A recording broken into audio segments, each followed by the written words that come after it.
அண்மைச் செய்திகளை பார்த்து வருகிறோம். தலைமைச் செயலகம் செல்லும் பாதைகளில் போலீசார் தீவிரமாக சோதனை மேற்கொண்டு வருகிறார்கள். தூய்மை பணியாளர்களின் போராட்டம் 100வது நாளை எட்டியிருக்கக்கூடிய சூழலில் தலைமைச் செயலகம் செல்லக்கூடிய பாதைகள், அதன் வழியாக செல்லக்கூடிய பேருந்துகள் அனைத்திலும் போலீசார் தீவிரமாக சோதனை மேற்கொண்டு வரக்கூடிய அண்மைச் செய்திகளை பார்த்து வருகிறோம். விவரங்களுக்கு இணைகிறார் எமது செய்தியாளர் வெங்கட்ரமணன். அவரிடம் பேசலாம். வணக்கம் வெங்கட்ரமணன், விவரங்கள். வணக்கம். சென்னை மாநகராட்சியில் இருக்கக்கூடிய மண்டலம் 5 மற்றும் 6 சேர்ந்த தூய்மை பணியாளர்கள் ஆகஸ்ட் 1ஆம் தேதி முதல் இந்த 2 மண்டலங்களுமே தனியார் மையத்தை கைவிட வேண்டும், பழைய முறைப்படி தங்களை பணியமர்த்த வேண்டும் என ஆகஸ்ட் 1ஆம் தேதி முதல் போராட்டத்தில் ஈடுபட்டு வரக்கூடிய நிலையில அவர்களுடைய போராட்டம் 100வது நாளை எட்டி இருக்கிறது. 100வது நாளான இன்றைய தினம் ரிபன் மாளிகை, தலைமை செயலகம், அதே போல கலைஞர் நினைவிடம் உள்ளிட்ட 5க்கும் மேற்பட்ட இடங்கள்ல போராட்டத்தில் ஈடுபட திட்டமிட்டிருந்த நிலையில காலை முதலே ரிபன் மாளிகை, கலைஞர் நிறுவனம் உள்ளிட்ட இடங்கள்ல காவல்துறை பாதுகாப்பை பலப்படுத்தி இருக்கிறது.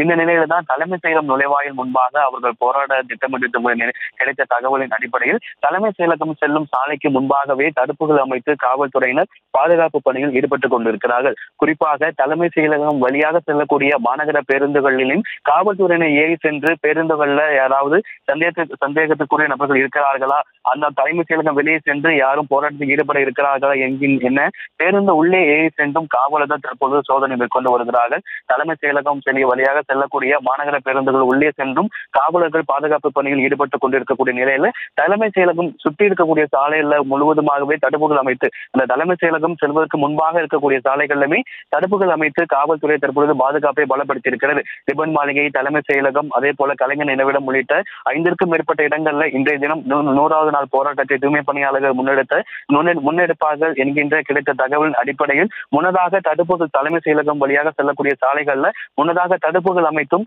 தலைமை செயலகம் வழியாக செல்லக்கூடிய மாநகர பேருந்துகளில் ஏறி சென்றும் காவலர்கள் தற்பொழுது தீவிரமாக சோதனையை மேற்கொண்டு வருகிறார்கள்.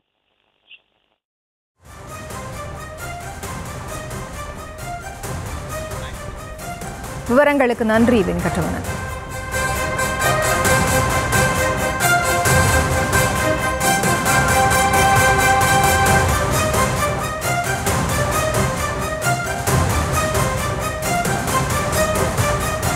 மற்றும் ஒரு அண்மை செய்தியை பார்த்து வருகிறோம். சென்னையில் பிங்க் நிற ஆட்டோக்களை ஆண்கள் இயக்கினால் பறிமுதல் செய்யப்படும் என்ற அறிவிப்பானது வெளியாக இருக்கிறது.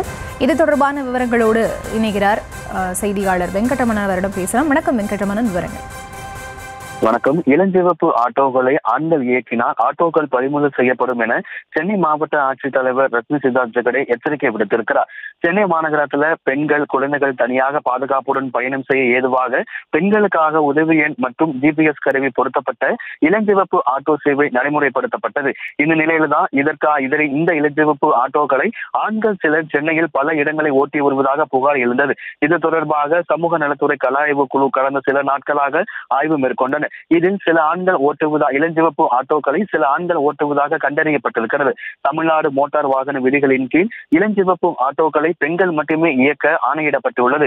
இந்த விதிகள் பற்றி இளஞ்சிவப்பு ஆட்டோ இயக்கும் பயனாளிகளுக்கு பல முறை எடுத்துரைத்த பின்னரும் ஆண்கள் ஓட்டுவது கண்டறியப்பட்டு விதிகளை மீறினால் RTO மூலம் நடவடிக்கை மேற்கொள்ளப்படும் என சமூக நலத்துறையால் எச்சரிக்கை விடப்பட்டிருந்தது.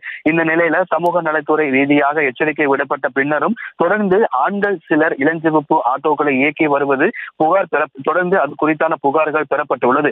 மேலும் இதுபோல் இளஞ்சிவப்பு ஆட்டோக்களை ஆண்கள் இயக்கினால் ஆட்டோக்கள் பறிமுதல் செய்யப்படும் என சென்னை மாவட்ட ஆட்சித்தலைவர் ரத்னி சித்தார்த் ஜெகடே ஒரு எச்சரிக்கையை விடுத்திருக்கிறார். இளஞ்சிவப்பு ஆட்டோக்களை ஆண்கள் தொடர்ந்து இயக்கி வருவதாக எழுந்த புகாரின் அடிப்படையில் தற்பொழுது சென்னை மாவட்ட ஆட்சித்தலைவர் இந்த எச்சரிக்கையை விடுத்திருக்கிறார்.